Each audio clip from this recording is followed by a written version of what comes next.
Hey, everybody, we're the good doctors of Abbey Research. I'm Dr. Kristen. And I'm Dr. Erin. And you are very welcome to this brief conversation that we got to have with our good friend of both our lives and the channel, Dr. Nadine Thornhill.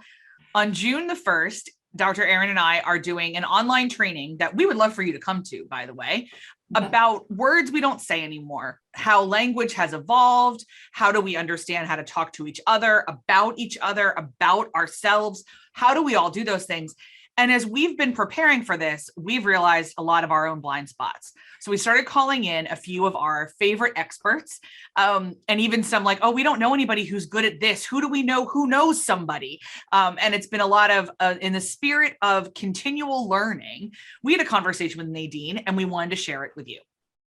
So please check out this conversation with Nadine, and you will find all the links in the downstairs to how to follow us on social. If this is your first time visiting with us, hi, you're very welcome. If you're interested in our workshop on June 1st, you will find that link for how to acquire tickets below. It's only $47 for 90 minutes of our time, which is an absolute steal.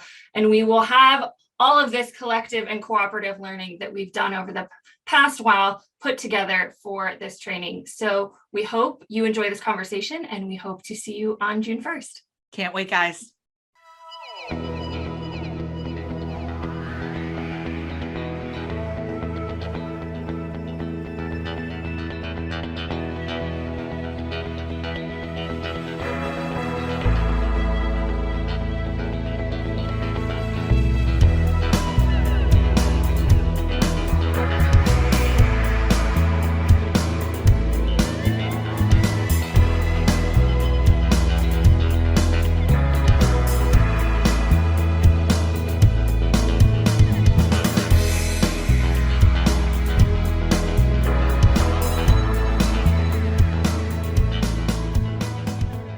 Hey, everybody, we're the good doctors of Abbey Research. I'm Dr. Kristen.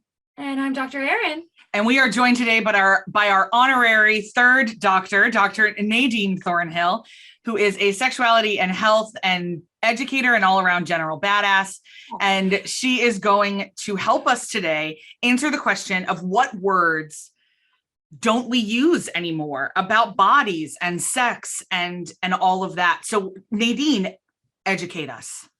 Okay, so I brought 3 different words or terms that we don't use anymore to talk about different aspects of sexuality. And so one of the words is a word that probably most of us have heard and are familiar with, but not in the context that I'm going to share today. One of them is a term that some folks may have heard, particularly like folks who are my age, I'm in my mid-40s or older, may have heard and used this term at once upon a time, but it's been replaced with some updated terms. And then one of them is just a phrase that like, I have never heard anyone use. I don't think people will know it, but it's an example of it's a good example of our history and our relationship with what our relationship with sexuality has been up until very recently. Okay, so I have notes. I'm going to bring them up. So the first term, which again is a word that most people have probably heard, but not in this context, is hysteria. Yes. Okay. So yeah. Most people, when they hear hysteria or being hysterical, they just sort of think of being like emotionally overwrought, sort of emotionally out of control, really intense. That's usually how people understand the word hysteria. But for several hundred years, beginning around, I believe, the 14 or 1500s, it was a medical condition. It was it was a term that described a chronic condition that affected folks with uteruses. And there were a range of associated symptoms, including anxiety, shortness of breath, sexual forwardness, irritability. And the cause was thought to be sounds like my life. Like, yeah. I mean, that's like all of us during COVID. Hi. Yeah. Sexual forwardness is maybe what a phrase. Not so much for some people. Yeah, but everything else. But I love that. That's so great. I didn't know if hysteria went, like, I knew, spoiler alert, I knew it was a medical diagnosis because that's I didn't realize it went back that far. I didn't know it went back that far at all. Damn. I definitely thought it was Victorian. Okay, Yeah, no, patriarchy. it's been around for a long time. And so the causes have been thought to be everything from like demonic possession to bad humors to retention of sexual fluids. And so the genital treatment included genital massage, usually by a doctor, using their hands, sometimes their water. This is also how we got the invention of the first vibrators. They were a medical device. They were real intense looking, like a lot of them look like power tools, but like, yeah, powered screwdrivers and whatnot. But sometimes the treatment included more extreme measures, including hysterectomy. And interestingly, the reason that procedure, which is removing the uterus, is called a hysterectomy is because the word hysteria comes from the Latin root hystericus. Hystericus literally means of the womb. So, yeah. So hysteria was classified as a disease as late as the 20th century. It was still considered a disease in the first part of the 20th century. Cool. And Freud, who I'm not a fan of in general, but he did a couple of things like, you know, they say a clock is right twice a day. Right. He was actually instrumental in sort of debunking this idea that hysteria was a disease. Because as you have probably guessed from hearing my description, hysteria is basically just women feeling horny. Like that's what it is. Or but like having emotions, like yeah, like it basically, because women were not socialized to enjoy sex or have sex or like to masturbate or explore anything to do with their sexual pleasure or desire. So as you could imagine, if you're just sitting around being like, I'm not allowed to engage with this part of my humanity at all, except when some guy decides to, you know, just put his penis inside of me with no regard for my physical or emotional feelings, that's going to kind of make you cranky and anxious and irritable. And you might become sexually forward because that might be, you know, frustrating for you. So you might also be on your 14th pregnancy in 14 years. Exactly. And we're done now. Be a little tired of it. Yeah. Be a little tired, be a little hormonal, be a little crabby. So yeah, that's basically what hysteria was. And I think like what's so important about you bringing that up, right? Because we're having this conversation about language because it always evolves. Yeah. But it's really important culturally to understand both the evolution and then how it's used. And as you were talking about that, I was like, you know, we might not, and you said at the beginning, we don't use it in a medical sense anymore, but we still use it. And we use it to describe women. Like you never call a man hysterical. Exactly. So both the medical hysteria as a medical condition and the way we use hysteria or hysterical today is still misogyny. So let's remember that misogyny is real and a deliberate thing that people crafted and constructed. It's not just an accident. It's not just people being like, oh, we just didn't understand that women were like people with like valid experiences. No, it's a real thing that was like codified into language and still is today. Yeah. Amen. All right. Can't wait to learn the second one.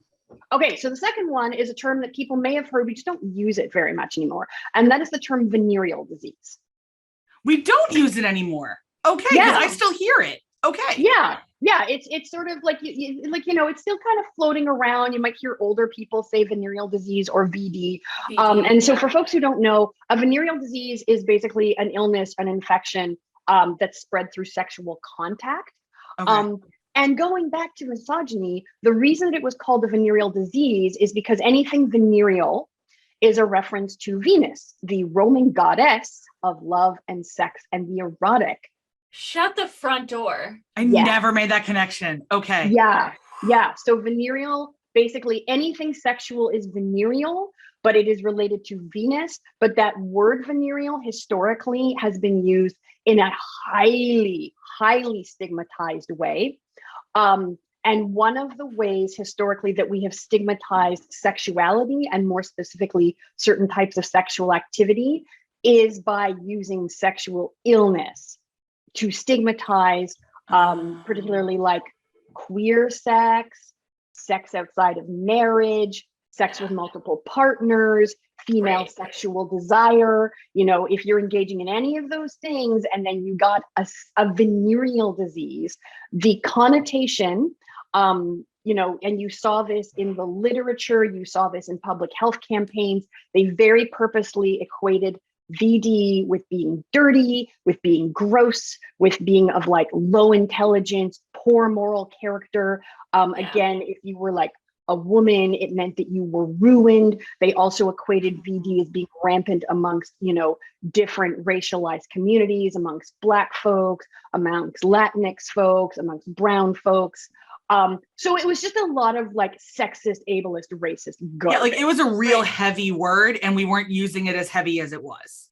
Exactly. Okay. Exactly. Yeah. And I think it makes, like, in my head, that makes so much sense in terms of like the broader cultural way that we even just talk about like sexually transmitted diseases or infections, because we still have this really, really stigmatized language that if you are having sex outside the cultural norm, whatever that is, whatever that looks like in the culture that you're in, like that's the risk, right? If it's not, that's the risk. And if that happens, then you deserve it. Right, And because you're being outside the norm. Yeah, because you're bad, because you did something bad and something bad happened to you. And what is interesting is, for me, it's interesting to see how there is sometimes similar or related stigmatization around something like COVID right now, which is that like, if you get it, you did something wrong. You weren't careful enough. You weren't conscientious enough.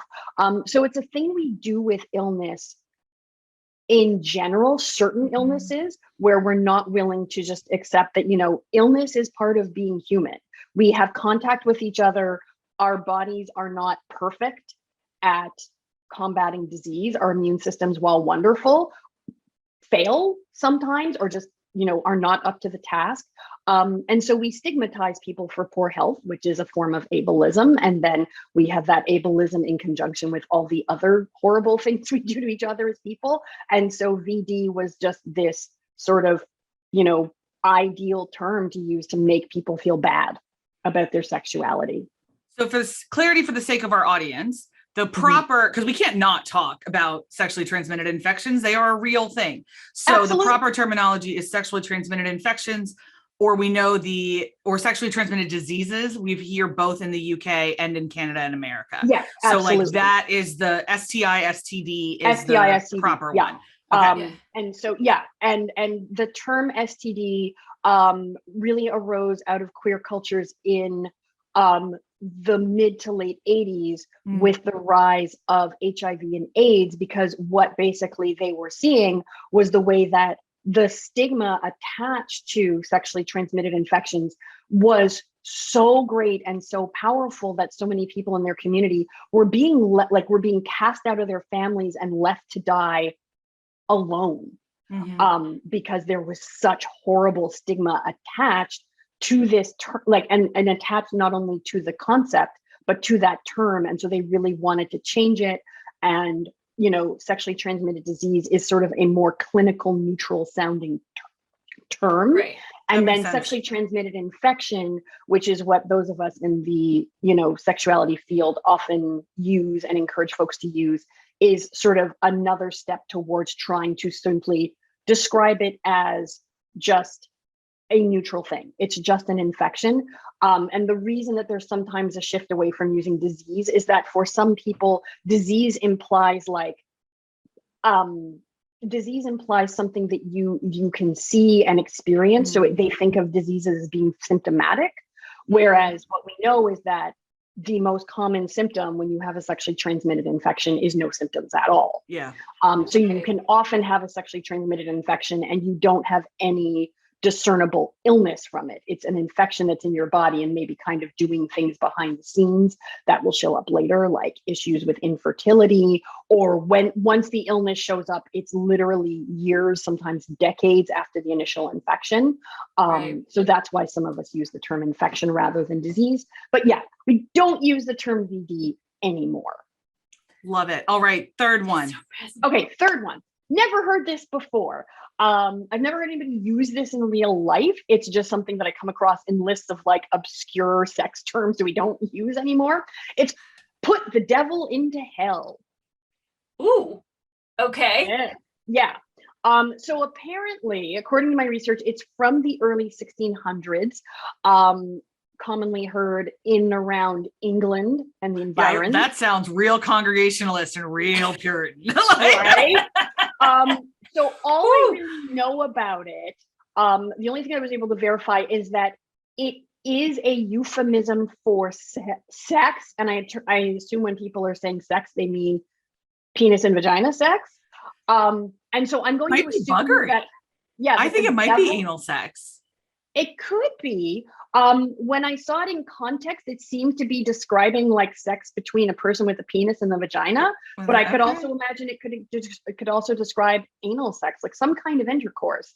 So I'm going to assume the devil refers to the penis and hell is wherever the penis is going. Where the orifice, whichever orifice. Yeah. Whichever, yeah. So what I glean from what we can see from this though is this is definitely not a positive take on having sex. The imagery is like real dark. We've got like heavy connotations of condemnation and, your soul burning in horrible places. So I often talk to people about how— And that's not parts of the body we should really be talking about burning. You know what I mean? Like that feels like a particularly crass euphemism. I'm thinking of as soon as you said it though, I'll say I thought of Samantha Bee had a shtick on the Daily Show a while ago where she called it a God stick and a shame cave.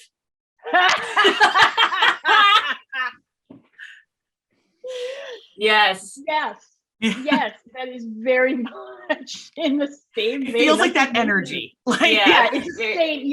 It's coming from the same place. And I talk to people a lot about how Western culture, historically has been a very sex negative culture, and phrases like this are evident of what I mean. That like the language that has been used historically to talk about sex and sexuality is like super scary and dark, and it's very much like, all right, you can do it, but you're doing something real bad. And a colleague of mine, Emily Nagoski, talks about how where we are in terms of understanding human sexuality is just the beginning.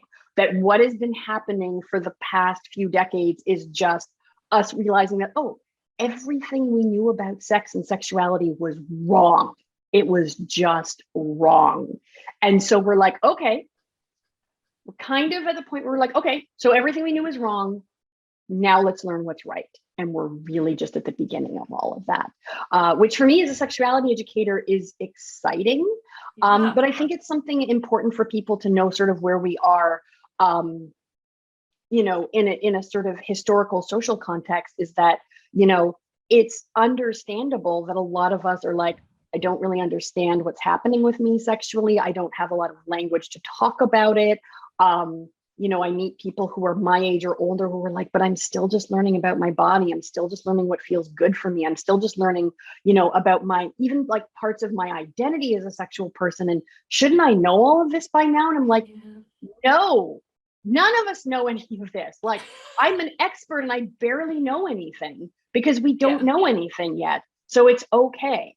Like, it's okay to be kind of a sexual beginner, even if you're not a beginner human, even if you've been humaning for a few decades. It's like, But in so many ways, we're all beginner humans. And I think like that's really a really good segue to talk about where we are trying to step in and have this conversation broader about language beyond sexuality, but language about race and gender and nationality and ideas, because part of growing as a human is recognizing, oh, I used to say that and now I say something different. Yeah. And, we talk about, we call ourselves empathy educators, and we define education as the process of unlearning what you thought you knew and learning a different version or a better version or more accurate version. So, what I loved about the conversation you brought to us today was this idea that, we didn't used to know things and we still don't. And 400, 500 years ago, we thought things that now the three of us sitting here could be like, and, make faces and laugh. But it was a part of the culture at the time. And as culture shifts and we learn different things and we have different iterations of being human, and we have these conversations, we can say, that's stuff I need to unlearn. Yeah. And I need to learn something else. Exactly. And it's on all of, and you brought up kind of all of the intersections as well, right? In terms of, gender, sexuality, ability, class, race, all the major ones that we try and talk about. The way we have framed sex and sexuality and bodies is all in relation to where we fall on those different intersections culturally as well. Exactly. All of this is worth investigating. All of it is worth further conversations. And we're going to hit pause right now because the three of us can talk for nigh on 8 to 10 hours. Yeah. But the next time that you can join us for this conversation is on June the 1st at noon Eastern Standard Time online. The links will be in the downstairs of this video. To join us, it's $47 for about 90 minutes, and you're going to have further explanations, chances to ask questions, and we'll go beyond sexuality into those other intersections that Erin just mentioned. So Nadine, thank you so much for joining us. Thanks, friend. Thank you for having me. And also that's really good value. That's 50 cents a minute or something. That's really good. We're hoping so. We're showing up as service, but we got to keep the lights on. That's the energy we're kind of rolling with here. Absolutely. So pals, we hope to see you then. Bye. Bye.